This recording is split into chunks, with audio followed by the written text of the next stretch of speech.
চট্টগ্রামে ঈদের প্রধান জামাতকে কেন্দ্র করে নগরীর দামপাড়া জমিয়তুল ফালাহ মসজিদ ঈদগাহের সব প্রস্তুতি শেষ করেছে চট্টগ্রাম সিটি কর্পোরেশন।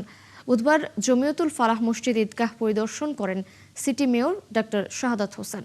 এ সময় তিনি জানান, এবার ঈদের প্রধান জামাত অনুষ্ঠিত হবে সকাল ৮টায়, দ্বিতীয় জামাত হবে সকাল 8:45টায়। এই ঈদগাহে এবার একসাথে 20 থেকে 25 হাজার মুসল্লি ঈদের নামাজ আদায় করতে পারবেন।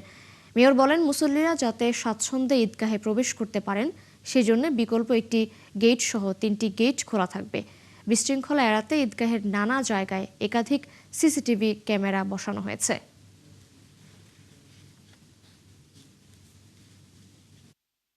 আমাদের প্রথম জামাত, যেটাতে ইনফ্যাক্ট আমরা সবাই উপস্থিত থাকি, সেটা সকাল ৮টায়, আর ঈদের দ্বিতীয় জামাতটা অনুষ্ঠিত হবে সকাল 8:45।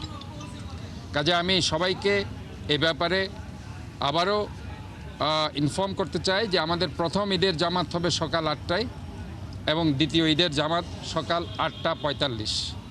এই দুই জামাতে সমস্ত মুসল্লিরা যাতে সঠিক সময়ে তারা এখানে উপস্থিত হয়।